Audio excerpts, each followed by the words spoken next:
Terima kasih atas kesempatan yang telah diberikan. Selamat pagi, siang, malam. Pada saat ini kami dari kelompok 5 akan mempresentasikan tugas review paper dari mata kuliah Data Science dengan dosen pengampu Bu Christine Dewi. Kami dari kelompok 5 terdiri dari rekan Saya Nopan dengan NIM 97 2024-201. Nama saya Mutiara Turlitania Mince dengan NIM 97 2024-203. Untuk paper yang akan kami review yaitu paper 5 dengan judul Feature Selection Using Correlation Analysis and Principal Component Analysis for Accurate Breast Cancer Diagnosis. Untuk autornya sendiri ada 3. Yang pertama Sarah Ibrahim, Saima Nazir, dan Sergio A. Velastin. Untuk affiliation, yang pertama dari Department of Computer Science dari Capital University of Science and Technology di Pakistan. Kemudian selanjutnya Department of Software Engineering, National University of Modern Languages di Pakistan juga. Yang ketiga Applied Artificial Intelligence Research Group, Department of Computer Science and Engineering, University Carlos III de Madrid di Spain. Dan yang terakhir School of Electronic Engineering and Computer Science, Queen Mary University of London di UK.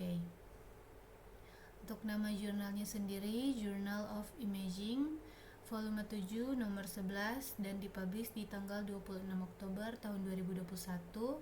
Untuk alamat aksesnya dapat dilihat di layar dengan indeks Scopus Q1.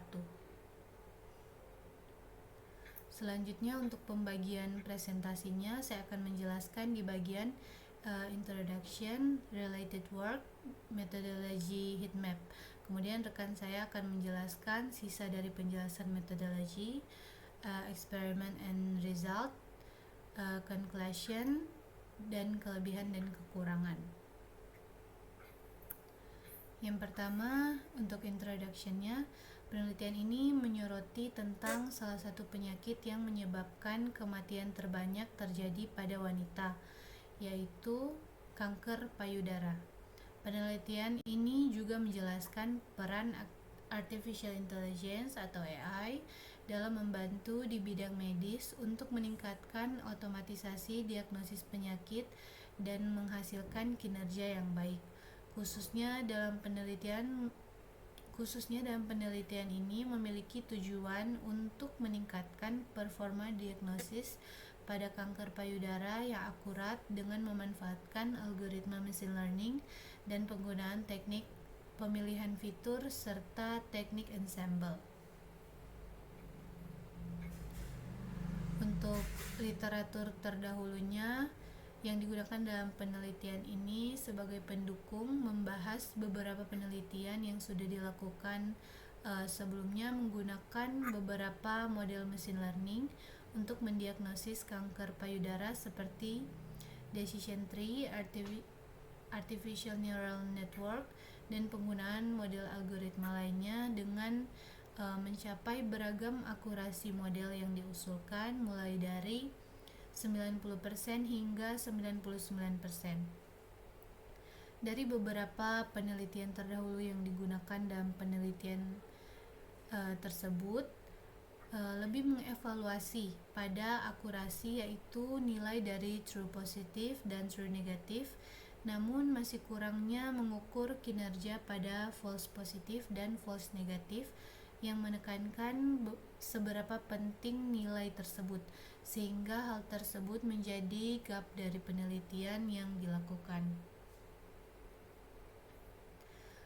Selanjutnya untuk metodologinya, ini untuk langkah-langkahnya ada dari dataset, kemudian ke data preprocessing, kemudian feature selection, classification, ensemble learning. Untuk penjelasannya ada di slide berikut. Dalam metode yang digunakan dalam penelitian tersebut yaitu dataset yang digunakan dari Wisconsin Breast Cancer Dataset dengan berisi 569 instance dan 32 atribut. Kemudian dibagi menjadi data training dan data testing dengan rasio 70:30. Selanjutnya melakukan processing data di dalam data preprocessing akan membersihkan data serta meningkatkan kualitas sehingga dapat digunakan dalam membangun model. Kemudian penggunaan pemilihan fitur juga dilakukan dalam penelitian seperti dimensionally reduction using correlation analysis and principal component analysis serta penggunaan wrapper subset selection method dan penyetelan hyperparameter menggunakan grid search CV. Selanjutnya, pemilihan model yang digunakan dalam klasifikasi seperti naive Bayes classification, super vector machine, decision tree, k-nearest neighbors, random decision forest, simple logistic regression, stochastic gradient descent learning. Kemudian selanjutnya penggunaan ensemble classification yaitu majority based voting mechanism dan probability based voting mechanism yaitu hard voting dan soft voting. Selanjutnya untuk heatmap-nya sendiri, untuk gambar yang di sebelah kiri, gambar 2, merupakan hasil dari heatmap menunjukkan korelasi di dalam fitur masukan data WCBD dengan tujuan untuk menganalisis korelasi antar fitur. Untuk sebelumnya, untuk warna-warnanya sendiri, untuk warna merah tua ini berarti korelasi positif yang sangat kuat, artinya kedua variabel meningkat bersamaan. Kemudian untuk warna birunya korelasi negatif sangat kuat, dan untuk warna putih atau abu-abunya korelasi lemah atau hampir tidak ada hubungan. Nah, untuk gambar 3-nya sendiri, heatmap untuk korelasi antara fitur-fitur terpilih dari data WCBD dengan yang merupakan hasil dari pemilihan fitur pada gambar 2 sebelumnya. Selanjutnya akan dijelaskan oleh rekan saya, Nopan. Untuk selanjutnya dari gambar 5 ini adalah merupakan dari welfare method untuk pemilihan fitur yang digunakan di dalam penelitian. Dan kemudian di gambar 4 itu adalah jumlah fitur dan varian kumulatif di dalam data yang menggunakan principal component analysis atau VCA. Kemudian yang gambar ke-6 di sampingnya itu merupakan distribusi dari sel jinak dan juga dari sel ganas dalam fitur yang dikurangi pada data WBCD dengan 9 atribut. Hasilnya dengan menggunakan welfare method untuk pemilihan fiturnya, kemudian menggunakan metode pencarian yaitu best first dan klasifikasinya dengan J48 dengan nilai key value-nya di 10.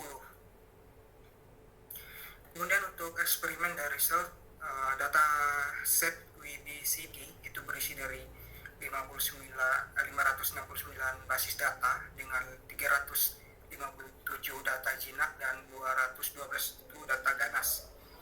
Dari basis data sebanyak 569 itu merupakan dari jaringan payudara pada manusia dengan dievaluasi secara klinis dengan berdasarkan 32 karakteristik, di mana di semua atribut itu dianggap sebagai gejala dari kanker payudara. Kemudian kita bisa melihat pada tabel 1 yang mana menunjukkan hasil dari diagnosis pada data set kanker payudara tanpa melakukan preprocessing data, yang mana menghasilkan beberapa nilai variasi terhadap model.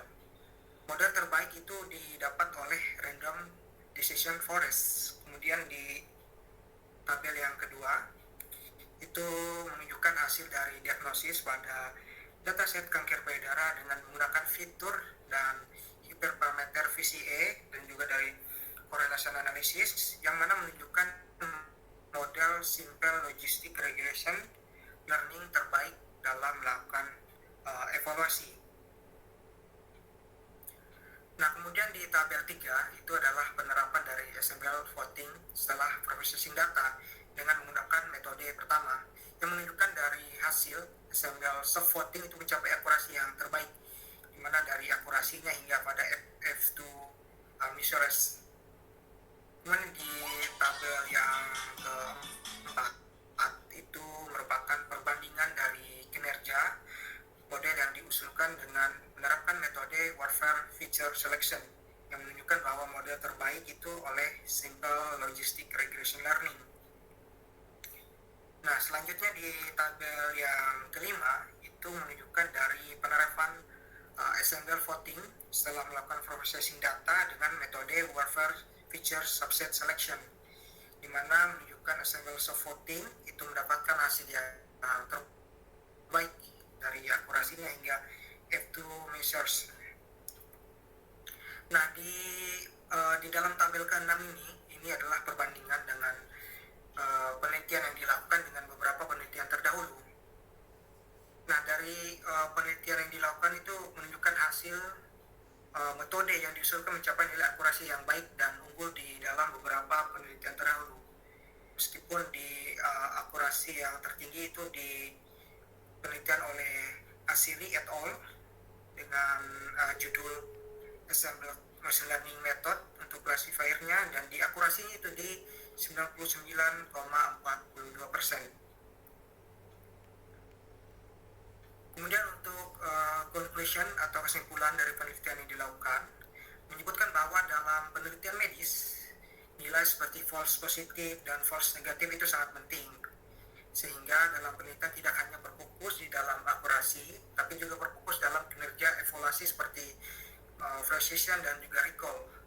Nah, di mana di dalam klasifikasi penelitian itu menggunakan beberapa model, penggunaan teknik pemilihan fitur, dimensionality reduction, dan XML classification untuk meningkatkan kinerja dari setiap model yang diusulkan tadi sehingga mencapai akurasi yang akurat dan dalam melakukan klasifikasi pada kanker payudara. Dari hasil penelitian juga, metode SML voting digunakan untuk meningkatkan klasifikasi yang diterapkan itu berupa dari soft voting dan juga hard voting. Apa? Nah, di mana hasilnya yang didapatkan di dalam penelitian menunjukkan adalah metode SML voting, soft voting itu memberikan hasil lebih baik dibandingkan dengan SML hard voting.